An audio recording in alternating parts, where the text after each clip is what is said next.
Hi అందరికి welcome back to my channel. ఎలా ఉన్నారు? సో ఇవాళ అయితే ఒక చిన్న కుకింగ్ వీడియో చూద్దాము. మీలో ఎంతమందికి కోకోనట్ బన్ అనేది ఇష్టం ఉందో కమెంట్ చేయండి. అండ్ దట్టు వచ్చేసి 90s కిడ్స్ కి అయితే ఇది వచ్చేసి ఓ మంచి సూపర్ మెమరీ లాగే అనుకోండి.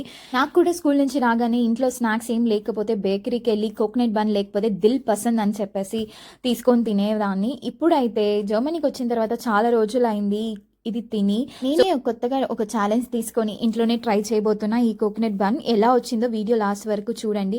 ముందుగా అయితే నేను రెసిపీ కూడా మీతో షేర్ చేసుకుంటున్నాను. ఫస్ట్ అయితే నేను డ్రై ఈస్ట్ తీసుకున్నాను, దాంతోపాటు హనీ యాడ్ చేశాను, షుగర్ యాడ్ చేయట్లేదు.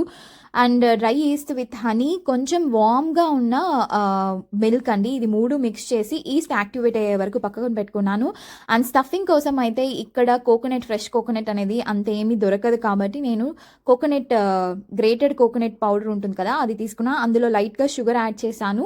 కేన్బెర్రీ ఇంకా వచ్చేసి మన డ్రై గ్రేప్స్ ఉంటుంది కదా, అది రెండు యాడ్ చేశాను. అండ్ టూటీ ఫ్రూటీ వచ్చేసి ఇక్కడ జర్మన్ సూపర్ మార్కెట్లో అమ్ముతారు, బట్ ఫ్లేవర్డ్గా ఉంటుంది. అది యాడ్ చేసి మూడు మిక్స్ చేసి పక్కన పెట్టుకున్న స్టఫింగ్కి.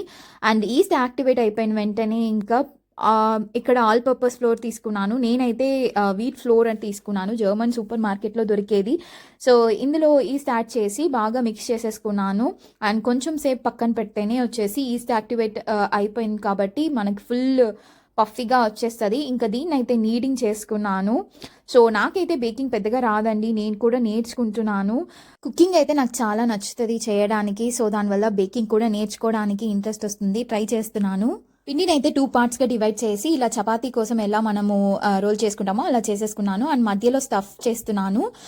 కొంచెం డ్రైగా ఉంది కాబట్టి మీరు కావాలంటే మిల్క్ కూడా మధ్యలో వచ్చేసి పిండికి కొంచెం లైట్గా రాసేసుకొని ఈ స్టఫింగ్ అనేది పెట్టేసి పిండిని కూడా ఇలానే రుద్దేసుకొని పైన క్లోజ్ చేసేసుకొని చుట్టూ వచ్చేసి లాక్ చేసేయాలి. చాలా ఈజీ అండి. ఇంకా దీన్ని అయితే నేను ఓవెన్లో పెట్టి 35 మినిట్స్ బేక్ చేసుకున్నాను. మీరైతే కుక్కర్లో కూడా బేక్ చేసుకోవచ్చు అండి. చాలా సింపుల్గా అయిపోయింది ఈ వర్క్ అయితే. అండ్ టేస్ట్ అయితే చాలా బాగా వచ్చింది. నేను షుగర్ వచ్చేసి ఎక్కువ యాడ్ చేయలేదు, చూసారు కదా, హనీ యాడ్ చేశాను. దాని తర్వాత వచ్చేసి ఈ డ్రై గ్రేప్స్ ఇంకా కేన్బెర్రీస్ ఉంటుంది కదా, దాంతోనే పెట్టుకొని మేనేజ్ చేశాను షుగర్ తక్కువ యాడ్ చేయాలని. సో ఫైనల్గా అయితే నాకైతే బాగా వచ్చింది. మీరు కూడా ట్రై చేయండి. పిల్లలకైతే ఇంట్లోనే హెల్తీగా చేయొచ్చు ఇలాగా, వీట్ ఫ్లోర్ ప్లస్ షుగర్ తక్కువ యాడ్ చేసి కొంచెం వచ్చేసి హనీ యాడ్ చేసి అలాగా.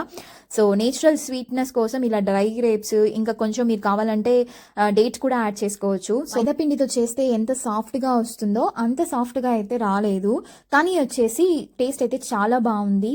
సో మీరు కూడా ట్రై చేయండి. And me childhood favourite snack ఏంటో కమెంట్ చేయండి. Thank you for watching.